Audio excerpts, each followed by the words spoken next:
সপ্তমী তিথিতে আমি রামচন্দ্রের দিব্য ধনুর্বাণে প্রবেশ করব। অষ্টমীতে রাম রাবণে মহাযুদ্ধ হবে।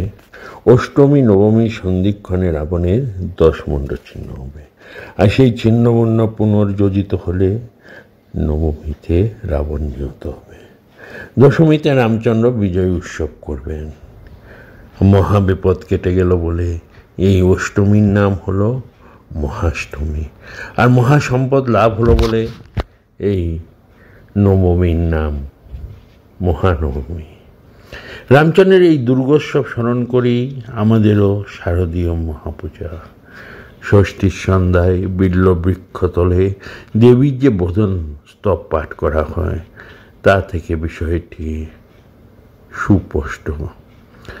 এই স্তবে আছে, হে দেবী, রাবণবধের উদ্দেশ্য এবং রামচন্দ্রকে অনুগ্রহিত করবার জন্য পুরকালে ব্রহ্মা তোমার বোধন করেছিল। আমিও তদ অনুরূপভাবে আশ্বিন মাসে ষষ্ঠী তিথির সাহান্যে তোমার বোধন করছি ইত্যাদি। ব্রহ্মা দেবীর বোধন করেছিলেন রামচন্দ্রের হয়ে রাবণ বধে রামচন্দ্রকে অনুগ্রহিত করবার জন্য। দুর্গা শব্দটি বিভিন্ন অর্থের তোতক। তিনি দুর্গেয়া, অর্থাৎ যার তত্ত্ব দূরধিগম্য, তিনিই দুর্গা। তিনি কৃপা করে জানালে তবেই তার তত্ত্ব জানা সম্ভব। তুমি কৃপা করো যারে, সে তোমারে জানতে পারে। শাস্ত্র বচনে আছে, দৈত্য নাশার্থ ভোজন দোকার পরিকীর্তিত উকার বিঘ্ন নাশস্য বাচক বেদ সম্মত রেফ রোকগ্ন বোচন গোস্য পাপগ্ন বাচক ভয় শত্রুঘ্ন বচনাশ্চকার পরিকীর্তিত। দ অক্ষরটি দৈত্য নাশক, উকার বিঘ্ন নাশক, রেফ রোগ নাশক, গোকার পাপ নাশক এবং অকার ভয় শত্রু নাশক। অর্থাৎ দৈত্য বিঘ্ন ভয় ও শত্রু হাতে যিনি রক্ষা করেন তিনিই দুর্গা। আবার যিনি দুর্গা নামক অসুরকে নাশ করেন তিনি নিত্য দুর্গা নামে খ্যাত। দুর্গং নাশয়তি ইয়া নিত্যং সা দুর্গা বা প্রকৃতিতা। এই দুর্গাই সমস্ত শক্তির আধার, নিখিল দেবগণের শক্তিসমূহের ঘনমূর্তি মূর্তি। নিঃশেষ দেবগণ শক্তি সমু হোম অমৃত। তিনি স্নেহময়ী জননী, তাই তার নয়ন থেকে করুণা ধারা সতত বর্ধিত হচ্ছে। মায়ের স্নেহচক্ষে প্রেম বক্ষে অমিয় করে। যুদ্ধে যখন তিনি অতি ভীষণা, তখনও তারা আঁকি করুণায় ঢলো ঢলো। চিত্তে কৃপা, সমরের নিষ্ঠুরতা, হৃদয়ে মুক্তিপ্রদ কৃপা এবং যুদ্ধে মৃত্যুপ্রদ কঠোরতা। মায়ের মধ্যে এই দুই ভাব ভাবের অপূর্ব সমন্বয়। আমরা বেলুড় মঠে দেখতে পাই স্বামীজির এই গানটি বড় প্রিয়। গিরি গণেশ আমার শুভখারী, পূজে গণপতি পেলাম হৈমবতী, চাঁদের মারা যেন চাঁদ সারি সারি, বিল্ল বৃক্ষ মূলে পাতিয়া বোধন, গণেশের কল্যাণে গৌরীর আগমন, ঘরে আনব চণ্ডী কর্ণে শুনব চণ্ডী, আসবে কত দণ্ডী জটাজুটোধারী, মেয়ের কোলে মেয়ে দুটি রূপসী, লক্ষ্মী সরস্বতী শরতের শশী, সুরেশ কুমার গণেশ আমার, তাদের না দেখিলে ঝরে নয়ন বাড়ি। এই আগমনী গানটি স্বামী বিবেকানন্দ বড়ই প্রিয় ছিল। বেলুড় মঠ প্রতিষ্ঠার পর তার প্রিয় বিল্ল বৃক্ষমূল তলে বসে প্রায়ই গাইতেন এই গান। 1901 সালে বেলুড় মঠে প্রথম দুর্গাপূজা স্বামীজির এই স্ফীত পরিকল্পিত। অন্য অর্থে স্বামীজির কণ্ঠে গাওয়া আগমনী গানই তাই যেন বাস্তব রূপ। এরপর বেলুড় মঠে এই ঐতিহ্যবাহী দুর্গাপূজা আজ প্রায় 100 বছর ধরে মহাসমারোহে অনুষ্ঠিত হয়ে আসছে। এই প্রথম দুর্গাপূজায় শ্রীশ্রীমা সারদামণি দেবীও উপস্থিত ছিলেন। এই পূজা তারই নামে সংকল্পিত এবং সেই ধারা আজও চলে আসছে।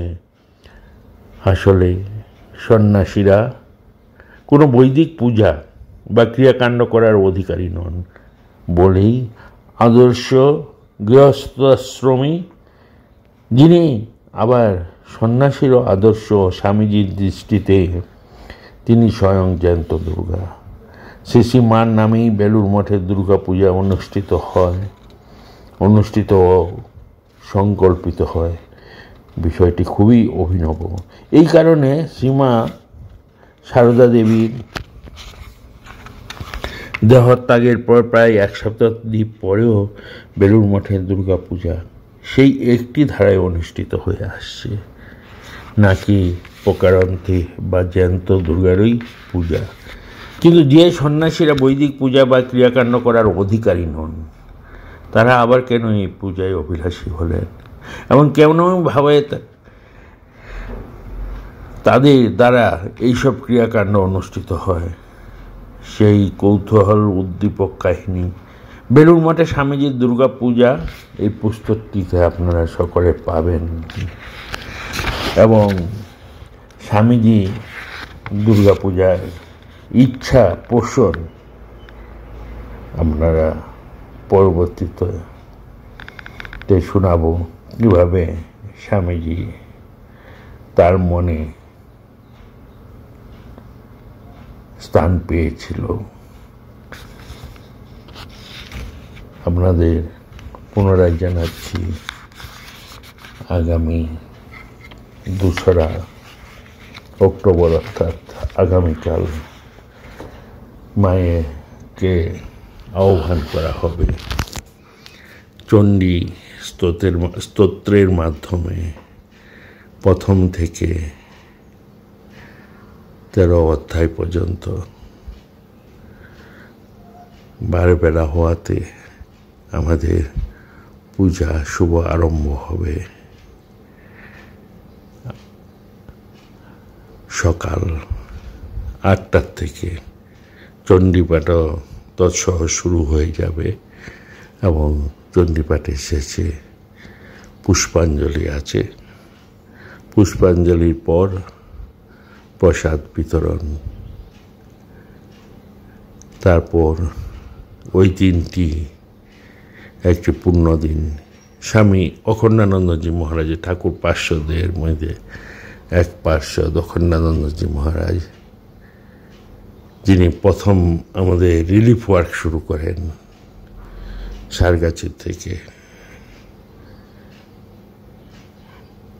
সেই মহারাজের জন্মতিথি একই দিনে সন্ধ্যা আরতির পর মহারাজের পাঠ ও আলোচনা হবে।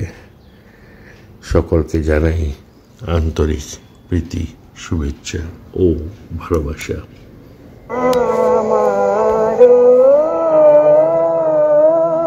কথা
स्वाहा त्वं स्वधा त्वं हि वषट्कारः स्वरात्मिका सुधा त्वमक्षरे नित्ये त्रिधामत्रात्मिका स्थिता अर्धमत्रा स्थिता नित्या या नित्यर्या विशेषतः त्वमेव सा त्वं सावित्री त्वं देवी जननी परा त्वयैव धार्यते सर्वं तवैतत्सृज्यते जगत् तवैतत्पाल्यते देवी त्वमस्यन्ते च सर्वदा विसृष्टौ सृष्टिरूपा त्वं स्थितिरूपा च पालने तथा सृष्टिरूपान्ते जगतोऽस्य जगन्मये महाविद्या महामाया महामेधा महास्मृतिः महामोहा च भवति महादेवी महासुरी प्रकृतिस्त्वं च सर्वस्य गुणत्रय विभाविनी कालरात्रि महारात्रि मोहरात्रिश्च दारुणा त्वं श्री त्वमीश्वरी त्वं ह्री त्वं बुद्धिर्बोधलक्षणा